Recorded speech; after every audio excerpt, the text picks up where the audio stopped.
Assalamualaikum warahmatullahi wabarakatuh. Jumpa lagi dengan channel Belajar Hukum. Nah, kali ini kita mau diskusi atau sharing lah ya tentang tips atau mungkin resume lah ya terkait dengan bagaimana sih strategi atau mungkin upaya-upaya yang dapat dilakukan dalam hal untuk memenangkan atau setidaknya meningkatkan peluang kemenangan lah ya ketika kita melakukan gugatan terkait dengan pemilu atau pilkada di Mahkamah Konstitusi. Nah, jadi ini sebenarnya bukan pure murni dari saya, tetapi saya rangkum dari beberapa putusan MK, dari beberapa buku, mungkin dari beberapa juga berita maupun video-video yang ada. Nah, saya coba rangkum menjadi satu mungkin resume ya atau suatu rangkuman yang mudah-mudahan ini bisa memberikan informasi yang bermanfaat maupun insight-insight bagi siapa saja yang mencintai dunia hukum. Intinya seperti itu. Nah, dalam beberapa video sebelumnya saya sudah pernah menyampaikan atau sharing terkait dengan ketika ada sengketa pemilu terutama terkait dengan hasil putusan perhitungan suara dari KPU itu kan gugatannya ketika ada sengketa adalah ke Mahkamah Konstitusi. Dan akhir-akhir ini putusan KPU terkait dengan Pilkada serentak 2020 sudah ada dan beberapa pasangan calon juga sudah mengajukan permohonan gugatan ke Mahkamah Konstitusi. Nah, saya di sini bukan bermaksud untuk menggurui atau merasa lebih tahu seperti tadi disampaikan, ini aja sharing media pembelajaran mudah-mudahan bisa memberikan insight. Nah, ada beberapa tips atau beberapa resume yang saya catat dari buku maupun dari putusan-putusan maupun dari video dan informasi dari pakar-pakar HTN ya terkait dengan cara untuk atau strategi untuk meningkatkan peluang supaya dapat menang di MK. Yang pertama adalah sebenarnya ini harus dilakukan di awal. Nah, yaitu adalah memiliki tim hukum yang memang dipersiapkan untuk hal-hal seperti ini. Artinya ketika Anda mau mencalonkan diri entah itu sebagai wali kota, bupati, atau gubernur, atau mungkin bahkan nanti presiden, sebelum Anda terjun benar-benar Anda harus lakukan banyak persiapan. Nah, salah satunya adalah Anda harus memiliki tim hukum yang memang berpengalaman atau memang dirasa cakap dalam apa ya, memberikan advokasi terkait dengan uh, pemilu atau pilkada. Nah, kenapa? Karena ketika nanti terjadi sengketa di MK ya, terutama hasil pemilu ya, itu persidangannya itu sangat singkat. Mungkin sekitar 30 hari lebih dikit lah ya. Nah, bayangkan 30 hari dikit, lebih dikit, kemudian banyaknya permohonan apa namanya dari calon-calon yang lain, katakanlah dari daerah lain. Jadi speedy trial itu menurut saya tantangan yang khusus terutama di MK terkait dengan permasalahan sengketa hasil pemilu. Nah, makanya lebih baik untuk mengatasi hal itu atau mengantisipasi harus memiliki tim hukum sejak awal, sejak awal mulai Anda niat mau masuk. Fungsinya untuk apa? Yang pertama adalah satu untuk memberikan advis hukum pastilah ya. Yang kedua untuk menindaklanjutin atau memahami seluruh perkembangan selama Anda melakukan proses pencalonan.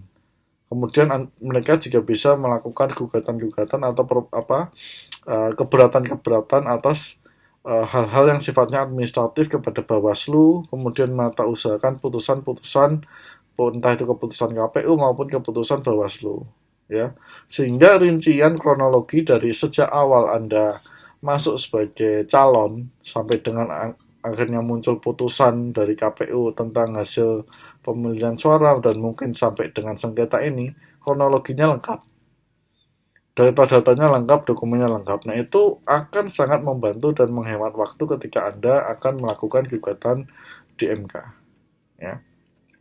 Nah, saya tidak bilang ketika Anda tidak punya tim hukum di awal, Anda baru hire advokat atau lawyer di ketika Anda mau mengajukan sengketa, tidak tidak bilang bahwa itu tidak akan berhasil. Tetapi saya katakan di sini adalah kalau Anda memiliki tim hukum di awal, maka kemungkinan berhasilnya itu lebih tinggi. Seperti itu, ya. Nah, yang kedua tentu pilih advokat yang atau lawyer yang menguasai materi terkait dengan pemilu atau pilkada, yaitu normatif. Nah, ya, yang ketiga ini yang cukup penting juga, pahami atau cermati sikap Bawaslu. Maksudnya di sini adalah ketika ada muncul putusan-putusan Bawaslu, kemudian muncul sikap-sikap Bawaslu atau selama pencalonan kampanye pemilihan sampai dengan pengeluaran putusan hasil suara, Anda bisa melihat dan memahami jangan sampai ketika nanti di persidangan Bawaslu itu mengeluarkan pendapat atau memiliki pendapat yang ternyata argumentasinya berseberangan dengan kita. Nah, di sini Anda harus pahami dan cermati benar-benar strategi hukum untuk merespon putusan-putusan apakah sebenarnya sikap dari Bawaslu ini berseberangan atau tidak dengan Anda selaku pemohon. Intinya seperti itu. Ya, kalau sikap Bawaslu ternyata atau keputusan Bawaslu ternyata sejalan atau sejalur, nah itu akan lebih menguntungkan Anda. Ya, nah yang keempat, tentu siapkan dokumen alat bukti yang baik. Nah, jadi ketika Anda sudah punya tim hukum di awal kan lebih enak tuh. Nah, sorry. Hanya saja ketika tim hukum itu tidak cuma advokat, tapi Anda harus juga sering berkonsultasi dengan ahli-ahli hukum tata negara. Kenapa? Karena ketika nanti di MK pun akan ada namanya saksi ahli. Saksi ahli itu entah itu dari pihak Anda maupun dari pihak KPU maupun dari pihak turut tergugat itu kan nanti akan memberikan pandangan-pandangan. Nah, dengan Anda melakukan konsultasi sejak awal Anda mencalonkan diri dan seterusnya, maka Anda mendapatkan insight-insight atau pemikiran-pemikiran terkait dengan pemilu atau pilkada dari ahlinya, yaitu ahli HTN yang memang kredibel.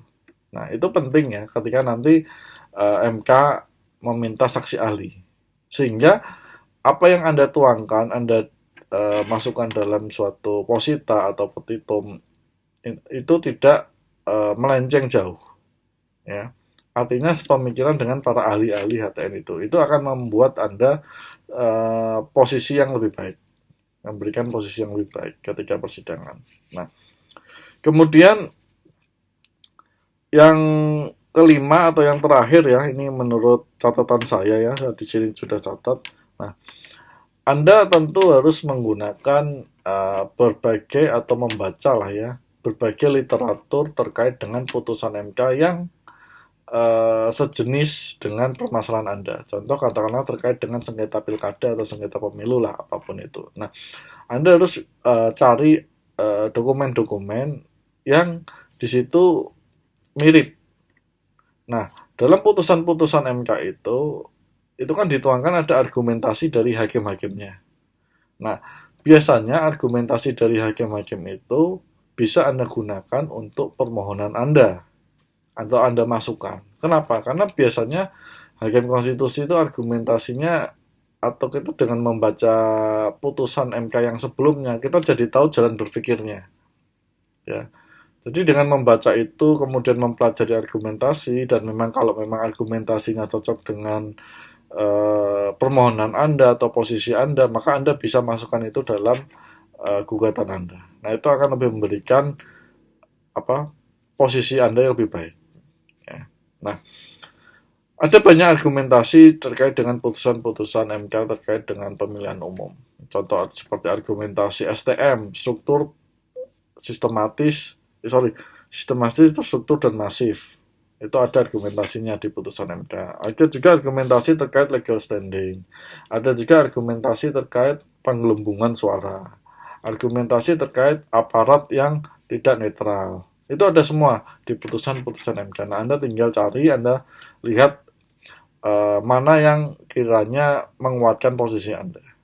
Nah, apakah dengan mengikuti tips-tips tadi dipastikan akan menang? Ya, saya tidak jamin ya. Tidak ada advokat satupun yang berani menjaminkan kemenangan kepada kliennya dalam perkara apapun. Nah, tapi setidaknya dengan resume tadi yang saya kumpulkan dari beberapa sumber, mudah-mudahan bisa memberikan tambahan pengetahuan lah bagi siapapun Anda yang senang atau sedang mendalami masalah terkait dengan pemilu atau pilkada. Nah, saya sampaikan tidak ada tujuan apapun dari informasi atau video ini selain hanya untuk tujuan pembelajaran saja dan pengkayaan informasi. Nah, mudah-mudahan bisa bermanfaat bagi kita semua. Kurang lebihnya saya mohon maaf. Terima kasih sudah menonton. Assalamualaikum warahmatullahi wabarakatuh.